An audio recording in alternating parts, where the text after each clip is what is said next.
હાય friend, હું છું હિરલ. સ્વાગત છે તમારું દિયા કિચનમાં. તો આજે હું તમારી સાથે શેર કરીશ ગુલાબના રોઝ સિરપની રેસિપી અને પછી એમાંથી શરબત બનાવીશું. તો આ રોઝ સિરપ છે તે આપણે બહારથી લાવતા હોઈએ છીએ, પણ આપણે આને ઘરે એકદમ કલર કે કોઈ પણ એસેન્સ વગર તૈયાર કરી શકીએ છીએ. તો ચાલો આપણે રેસિપીની શરૂઆત કરીએ. તો રોઝ સિરપ બનાવવા માટે સૌથી પહેલાં મેં અહીંયા દેશી ગુલાબ લીધા છે. તો ગુલાબ છે તેની એક એક પાંદડી છે તે આ રીતે અલગ નીકાળી લેશું. આપણે પાંદડી છે તે જ અલગ નીકાળવાની છે. આ રીતે વચ્ચેનો ભાગ હોય તે નીકાળવાનો નથી. જો આ ભાગ અંદર આવશે તો આપણું શરબત છે તે કડવું બનશે. એટલે આપણે વચ્ચેનો ભાગ રહેવા દઈ અને તેની બધી પાંદડી નીકાળી લેશું. તો અહીંયા બધા ગુલાબ છે તેની પાંદડી આપણે નીકાળી લેશું. તો અહીંયા મેં બધી ગુલાબની પાંદડી છે તે નીકાળી લીધી છે. તો હવે આપણે 2 થી 3 પાણીથી ધોઈ લેવાની છે, જેથી જો તેમાં કોઈ કચરો હોય તો તે દૂર થાય. તો હવે આને હું 3 પાણીથી ધોઈ લઈશ. તો ગુલાબની પાંદડી છે તેને 3 પાણીથી ધોઈ લીધી છે. તો હવે આપણે છે તે 1.5 વાટકી છે એ પાણી ગરમ કરવા રાખીશું. પાણી છે તે આપણે હલકું ગરમ કરવાનું છે.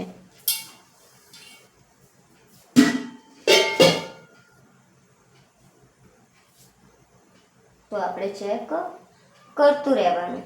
આંગળી છે તે આપણે નોર્મલ જે આપણી ચામડી છે તે સહન કરી શકે એવું 9 સેકું જ પાણી આપણે કરવાનું છે. તો અહીંયા 9 સેકું પાણી ગરમ થઈ ગયું છે. તો આપણે ગેસ બંધ કરી લેશું અને જે આ ગુલાબની પાંદડી છે તે બધી પાણીમાં એડ કરી લેશું.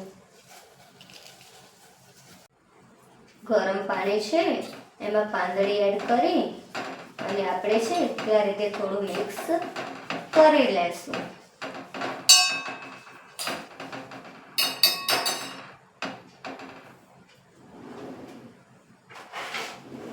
મિક્સ કરી અને આપણે તેની સાઈડમાં રાખી લેશું. ગરમ પાણી એડ કરવાથી ગુલાબમાં જેટલી જે કલર અને ફ્લેવર હોય છે તે આપણા પાણીમાં બેસી જાય છે. હવે આપણે ચાસણી તૈયાર કરીશું. તો ચાસણી માટે મેં એક જાડા તળિયાવાળું વાસણ છે તે ગેસ પર રાખી લીધું છે અને હવે એમાં આપણે પાણી એડ કરીશું.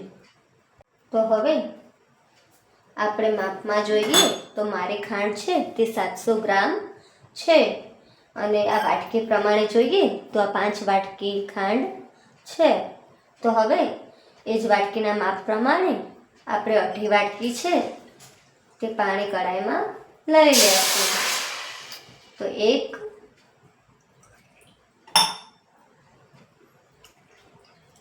2 અને આ અડધો એટલે કે 2.5 વાટકી પાણી આપણે એડ કરી દીધું છે.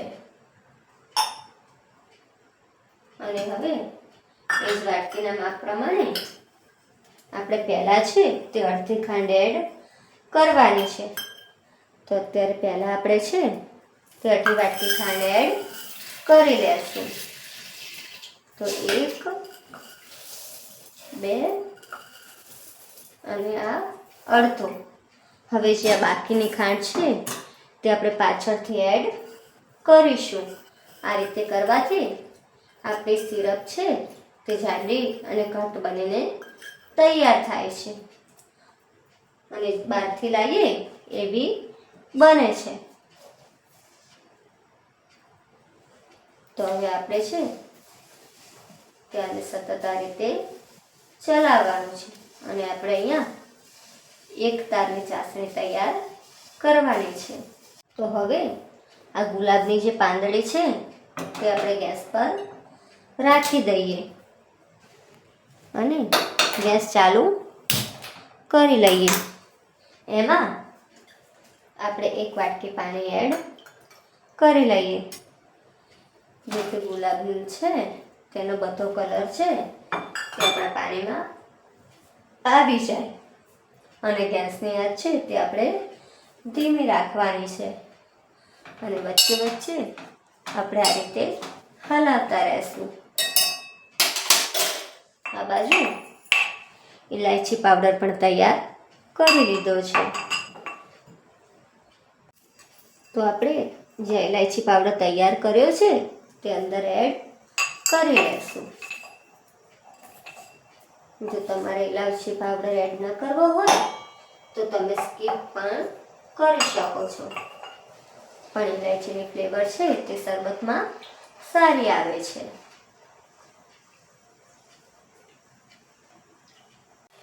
તો આ બાજુ આપણે જે ગુલાબ છે તેનો પણ કલર એકદમ ફીકો પડી ગયો છે અને ગુલાબની પત્તીનો કલર છે તે આપણા પાણીમાં આવી ગયો છે. તો હવે ગેસ બંધ કરી લેશું અને આપણે જે આમાં ચાસણી તૈયાર કરી છે એમાં આપણે લીંબુના ફૂલ એડ કરીશું. તો અહીંયા 1 ચમચી છે તે હું લીંબુના ફૂલ એડ કરીશ. જો તમારે એડ ન કરવા હોય તો તમે આની જગ્યાએ લીંબુ પણ એડ કરી શકો છો, પણ લીંબુના ફૂલ એડ કરવાથી ચાસણી છે તે બન્યા પછી જામશે નહીં અને આપણી જે સિરપ છે ગુલાબની તે એકદમ માર્કેટ જેવી તૈયાર થશે. લીંબુના ફૂલની જગ્યાએ લીંબુનો રસ લઈ શકીએ છીએ, પણ લીંબુના ફૂલ જે કામ કરશે એ કામ છે તે લીંબુનો રસ નહીં કરે. તો હવે જે ગુલાબની પાંદડીવાળું પાણી છે તે આપણે ગાળી લઈએ. આપણે અહીંયા પાણીનો જ ઉપયોગ કરવાનો છે. ગુલાબની જે પાંદડી છે તેનો ઉપયોગ કરવાનો નથી અને તમે જોઈ શકો છો કે ગુલાબની બધી પાંદડી છે તે ધોળી થઈ ગઈ છે. તો આપણે પાણી છે તે સાઈડમાં રાખી લેશું. હવે આપણે ગેસની આંચ છે તે એકદમ ફાસ્ટ કરીશું અને ચાસણી છે તેને બરાબર ઉકળવા દેશું.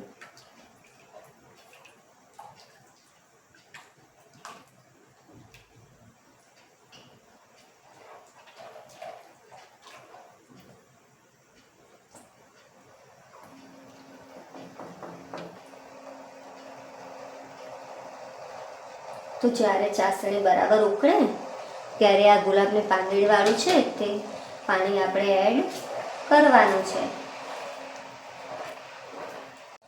તો હવે ચાસણી છે તે આપણી ઉકળી રહી છે. તો હવે ગેસ છે તે આપણે ફાસ્ટ જ રાખીશું અને આ પાણી છે ગુલાબવાળું તે ધીમે ધીમે એડ કરતા જશું. આપણે એ રીતે એડ કરવાનું છે કે જ્યાં ઉકળે છે તે બંધ ન થવું જોઈએ. એટલે આપણે થોડું થોડું પાણી એડ કરતા જશું જેથી ઉકળવાની પ્રોસેસ છે તે બંધ ન થાય. તો જોઈ શકો છો કે ઉકળવાની પ્રોસેસ છે તે ચાલુ રહે એ રીતે આપણે પાણી એડ કરવાનું છે. તો તમે જોઈ શકો છો કે આપણે કોઈ પણ કલરનો ઉપયોગ કર્યો નથી, તો પણ આપણો શરબત છે તે એકદમ નેચરલ ગુલાબનો કલર આવ્યો છે.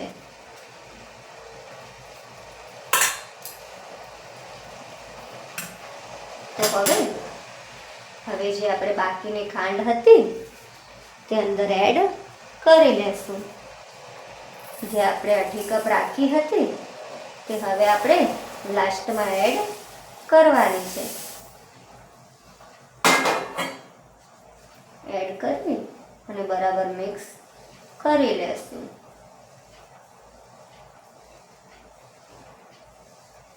અહીંયા તમારે કલર એડ કરવો હોય તો તમે કરી શકો છો. તો હવે આપણે અડધાથી ઉપર એટલે કે 1 તાર જેવી ચાસણી બનાવી લેશું. તો હવે આપણે 1 તારની ચાસણી બને ત્યાં સુધી આને આ રીતે સતત હલાવતા રહેવાનું છે. આપણો 1 તાર છે તે બની રહ્યો છે. તો હવે આપણે ગેસ બંધ કરી લેશું. ગેસ બંધ કરી અને 3 થી 4 કલાક સુધી છે તે આપણે ચાસણી છે તેને એકદમ ઠરવા દેશું. 3 થી 4 કલાક ઠરશે પછી આપણી ગુલાબની સિરપ છે તે એકદમ તૈયાર થઈ જશે. તો 3 થી 4 કલાક છે તે પંખાની છે તેને ઠરવા દેશું. તો જોઈ શકો છો નથી આપણે આમાં કોઈ કલર એડ કર્યો કે નથી આપણે કોઈ એસેન્સ એડ કર્યું. આપણે નેચરલ ગુલાબમાંથી જ સિરપ તૈયાર કરી છે. તો હવે 3 થી 4 કલાક છે તે તેને ઠરવા દેશું. તો આપણા છે તે 4 કલાક થઈ ગયા છે અને આપણી સિરપ છે તે જામીને તૈયાર છે. તો જોઈ શકો છો કે માર્કેટમાં હોય તેવી બનીને તૈયાર થઈ છે. તો હવે અને આપણે કાચની બોટલમાં ભરી લેશું. તો રોજ સિરપ છે તે મેં આ રીતે નાની બોટલમાં ભરી લીધી છે. અહીંયા આપણી રોજ સિરપ આપણે બજારમાંથી મોટી બોટલ લાવીએ એટલી બનીને તૈયાર થાય છે. જો તમારી પાસે મોટી બોટલ હોય તો તમે તેમાં ભરી શકો છો, પણ અહીંયા મેં નાની બોટલમાં ભરી લીધી છે. તો હવે હું તમને એમાંથી શરબત બનાવીને પણ બતાવું. તો આપણે એક ગ્લાસ લેવાનો છે અને આપણે જેટલું મીઠું ખાતા હોય એટલે રોજ સિરપ છે તે આમાં એડ કરી લેશું. તો જોઈ શકો છો કે ગ્લાસમાં છે તે મેં રોજ સિરપ એડ કરી લીધી છે. તો હવે આપણે એમાં ઠંડુ પાણી એડ કરીશું.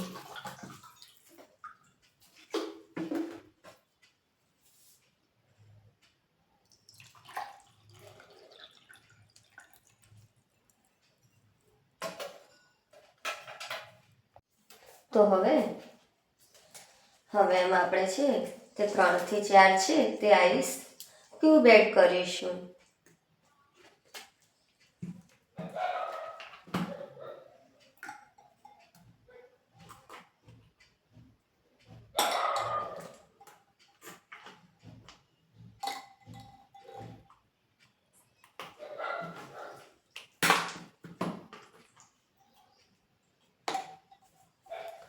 તો તૈયાર છે આપણી રોજ સિરપ અને તેમાંથી બનેલું શરબત. તો તૈયાર છે ગુલાબનું રોજ સિરપ અને તેમાંથી બનેલું શરબત. તો તમને આ રેસિપી કેવી લાગી? જો તમને ગમી હોય તો વિડીયોને લાઈક, શેર અને સબસ્ક્રાઈબ કરજો અને બાજુમાં રહેલી બેલ આઇકન ટિક કરજો, જેથી મારી રેસિપીના નવા વિડીયો તમારા સુધી પહોંચી શકે. તો મળીશું એક નવી રેસિપી સાથે. ત્યાં સુધી બાય બાય. Thank you.